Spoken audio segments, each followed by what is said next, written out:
ஓசன்னா என்கிற வார்த்தை வருகிறது. இயேசுவே என்னை விடுவித்தருளும் என்று சொல்லி அர்த்தம். இப்படி பல வார்த்தைகள் எபிரேய வார்த்தைகள்.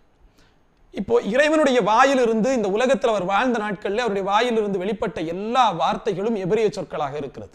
அங்க இருக்கக்கூடிய எந்த இடமும் தமிழ் சொற்களையோ கிரேக்க சொற்களையோ அமைந்ததல்ல. இடப்பெயர்களை நீங்க பாருங்க.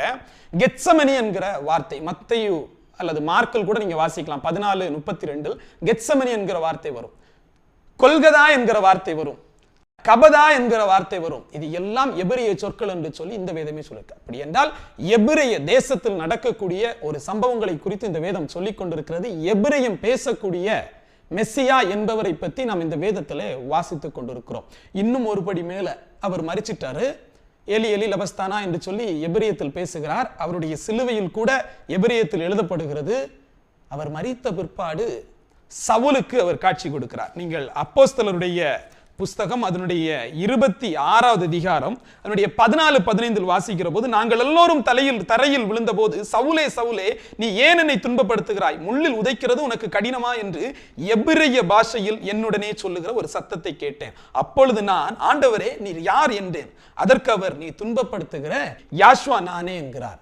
அப்படி என்று சொன்னால் இயேசு உயிரோடு இருக்கும் போது இந்த உலகத்தில் இருந்த நாட்களிலும் அவர் எபிரேயத்தில் தான் பேசினார். உயிர்த்து எழுந்த பிற்பாடும் சவுலிடத்திலே அவர் எபிரேயத்தில் தான் பேசினார் என்று சொல்லி வேதம் சொல்லுகிறது. அந்த காலகட்டங்களிலே இருந்த ரோம அரசர்கள் பயன்படுத்திய லத்தீன் மொழி அந்த சிலுவையில் எழுதப்பட்டது. அது முன்னதாக 3 நூற்றாண்டுகளாக பயன்படுத்த வந்த கிரேக்க மொழியும் அங்கு எழுதப்பட்டது. அவர் பேசிய எபிரேய மொழியும் அங்கு எழுதப்பட்டது. இந்த 3 மொழிகளை தவிர்த்து அந்த சிலுவையில் மொழி எழுதப்படவில்லை. அப்படி என்று சொன்னால் எபிரேயம் என்கிற மொழியை அவர் பேசினார் என்று சொல்லி வேதம் திட்டவட்டமாக சொல்கிறது. சிலர் அவர் அராமிக் மொழியில் பேசியிருக்க முடியும் என்கிறார்கள். பெர்சிய ஆட்சி காலம் இருந்தது என்று சொல்லி நாம் சொல்லியிருந்தோம். அந்த பெர்சிய மக்கள் பேசிய அந்த பகுதியை சார்ந்த மக்கள் மட்டுமே பேசிய மொழிதான் அராமிக். இந்த வேதத்தில் எங்கேயுமே தேவன் அராமிக் பேசினார் என்று இல்லை. அவர் பேசிய வார்த்தைகள் எல்லாம் எபிரேய வார்த்தைகளாக இருக்கிறது. இப்போ நம்முடைய கேள்வி, இயேசு பேசிய மொழி என்ன? அவர் பேசிய மொழி எபிரேயம் வேதத்தினூடாக. அப்படி என்றால் எபிரேயத்தில் சவுலிடம் பேசியவர் என்னுடைய பெயர் இயேசு என்று தமிழில் சொல்லி இருப்பாரா? இல்லை. அவருக்கு மரியாள் தமிழில் பெயர் வைத்திருப்பாரா?